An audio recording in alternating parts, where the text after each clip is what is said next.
Hello everyone and welcome to 90 days target series for CPO. आज day 76 है, 19 अगस्त 2023 यानी कि सैटरडे के लिए टारगेट है। और आज के दिन हमें एक फुल मॉक भी देना है, पर उससे पहले अपने टारगेट को देखते हैं टारगेट में करना क्या है। तो मैथ हमारा ट्रिग्नोमेट्री चल रहा था, तो बिगिनर्स और एवरेज दोनों का सेम ही टास्क है। आज तीसरा दिन है प्रैक्टिस का, तो प्रीवियस ईयर क्वेश्चन आपको प्रैक्टिस करने हैं इवन कोचिंग यूट्यूब चैनल से। तो यहाँ से आपको 2018 से 2022 तक के सभी क्वेश्चन कंप्लीट करने हैं और जो भी डिफिकल्ट क्वेश्चन है उनका स्क्रीनशॉट जरूर लेना है और उसके पीछे क्या कॉन्सेप्ट है वो अच्छे से अपनी कॉपी में नोट डाउन करना है और अच्छे से सीखना है। और इसके अलावा बात करते हैं संडे की यानी कि अगले दिन की। तो अगले दिन सिर्फ आपको सीपीओ के ही क्वेश्चंस प्रैक्टिस करने हैं, ठीक है। तो इतना काम करना है। बात करते हैं इंग्लिश की, तो इंग्लिश ग्रामर में आपको 60 एरर क्वेश्चंस प्रैक्टिस करने हैं। और वो कौन से प्रैक्टिस करने हैं, जो भी आपने मार्क किए थे। यानी कि जब आपने प्रैक्टिस की थी तो मैंने कहा था कि जो भी क्वेश्चंस डाउट में आते हैं एरर के, वो आपको मार्क करने, फिर बाद में उसका रिवीजन करेंगे। तो रिवीजन करने का टाइम आ चुका है, तो आपको वही क्वेश्चंस यानी कि वही एरर, वही सेंटेंस इंप्रूवमेंट, वही फिलअप आपको प्रैक्टिस करने हैं जो आपने मार्क किए थे, जो आपसे गलत हुए थे। अब आपको ये चेक करना है, जब पहले गलत हुए थे तो मैंने सीखा था, मैंने रूल्स भी लिखे थे अपने A4 साइज़ के पेज में, तो क्या मैं उनका मतलब यूज़ कर पा रहा हूँ। मतलब क्या जो एरर गलत हुए थे पहले, क्या फिर दोबारा से एरर गलत हो रहे हैं या मैं इंप्रूवमेंट कर रहा हूँ, ठीक है। वो चीज़ चेक करनी है। और करना कहाँ से है, पिनेकल या किरण, कोई भी बुक आप यूज़ कर सकते हो, जो आपने पहले की थी वही करनी है। वो क्या, मैं आपको एंटोनियम्स प्रैक्टिस करने हैं MCQ फॉर्मेट में एलिमिनेशन मेथड लगाकर। और इसी के साथ आपको स्पेलिंग रीड करनी है, जो भी डिफिकल्ट है उसको मार्क करना है, फिर बाद में उसका रिवीजन करेंगे संडे को, ठीक है।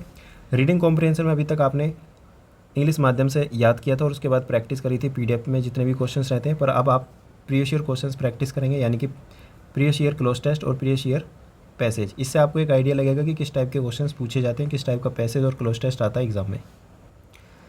तो स्टार्ट कर सकते हैं 2022 से, ठीक है। यानी CPO के क्वेश्चंस आप स्टार्ट कर सकते हैं, फिर 2020, फिर 19, फिर 18, इस तरीके से आप कर सकते हैं। पहले CPO का करना है, फिर इसके बाद CGL, और जब मतलब CPO के कंप्लीट हो जाएंगे फिर तो आप CGL CHSL मतलब किसी के भी कर सकते हो। तो फिलहाल करना क्या है, 2 क्लोज टेस्ट और दो पैसेज आपको करने, पिनेकल या किरण, जो भी आपके पास बुक है वहाँ से आपको करने हैं। अब बात करते हैं जनरल अवेयरनेस और करंट अफेयर की।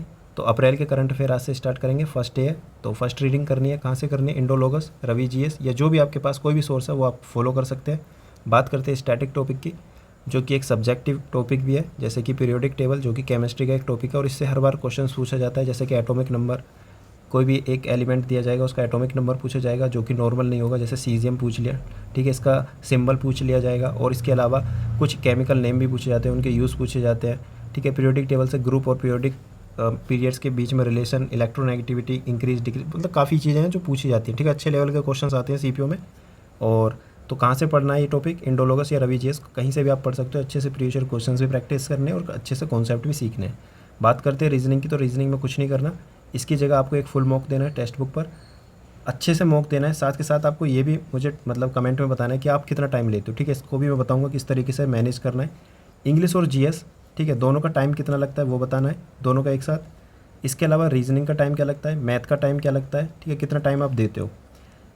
उसके अलावा क्या ऑर्डर रहता है, यानी सोल्व करने का, पहले GK सोल्व करते हो, फिर इंग्लिश, फिर रीजनिंग, फिर मैथ, या पहले रीजनिंग फिर मैथ, जिस तरीके से भी आप सोल्व करते हो वो दोनों चीज़ें आपको बतानी है, टाइम और ये, ठीक है। इससे फ़र्क पड़ता है, ठीक है, इससे काफ़ी मतलब टाइम बचा सकते हो आप। अगर ये तरीका आपका गलत है तो मैं बताऊंगा किस तरीके से क्या करना है, और ये भी बताऊंगा अगर किस सब्जेक्ट में आप टाइम रिड्यूस आपको करना है, कहाँ पे आप ज़्यादा टाइम दे रहे हो। तो हर एक चीज़ बहुत ज़्यादा इंपॉर्टेंट होती है। और साथ ही के साथ आपको अपना स्कोर भी शेयर करना है और चेक करनी है आपको अपनी इंप्रूवमेंट, कि आप जो भी पढ़ रहे हैं अभी तक, तो 2-2.5 महीने आपको हो गए हैं, तो क्या आपकी डायरेक्शन सही है या आप अभी भी वैसे ही हैं जो आप 2 महीने पहले थे, यानी कि आप ढंग से पढ़ रहे हैं या नहीं पढ़ रहे। तो आपको सेल्फ इम्प्रूवमेंट करना पड़ेगा और सेल्फ एनालिसिस करना पड़ेगा, चेक करना पड़ेगा कि मैं मिस्टेक कहाँ पे कर रहा हूँ, ठीक है। तो अच्छे से अपना एनालिसिस करो।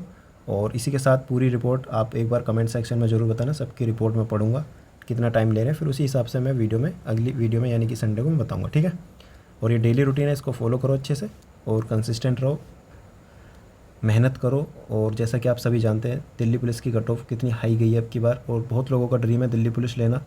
जब 4300 वैकेंसी थी, ठीक है, इससे ज़्यादा ही थी, तब जाकर इतनी कट ऑफ लगी है। और अब की बार तो फॉर्म भी, जैसे कि 2022 में 7.5 लाख थे और इस बार 2.7, ठीक है, फॉर्म अब की बार ज़्यादा फिल करे गए हैं। और इस बार रिपीटर्स भी होंगे, काफ़ी फ़र्क पड़ता है, क्योंकि पिछली बार 2020 में होता, फिर उसके बाद डायरेक्ट 2022 में, और इस बार 2022 के बाद डायरेक्ट 2023 में हो रहा है। तो बहुत से रिपीटर होंगे लोग, तो कट ऑफ ज़्यादा ही जाएगी। और 1/3 नेगेटिव मार्किंग भी है, तो काफ़ी चीज़ें मतलब यहाँ पे देखने के लिए मिलेंगी।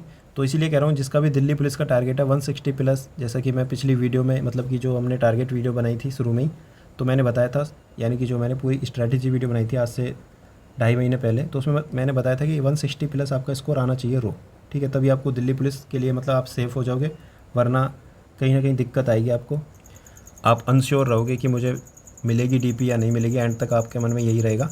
तो मेहनत करो, अभी भी टाइम है, ठीक है, चाहे 40 दिन बचे हैं, पर फुल एफर्ट के साथ आपको मेहनत करनी है। बस ये नहीं सोचना कि यार कि टाइम कम बचा है तो मेरे से नहीं होगा, ठीक है, जितना भी टाइम है ठीक है, अच्छे से बस फुल एफर्ट के साथ आपको 100% देना है। काफ़ी इंप्रूवमेंट हो जाती है, ऐसा नहीं है कि 40 दिन बचे हैं तो नहीं हो पाएगी, करने वाला कर लेता है, ठीक है।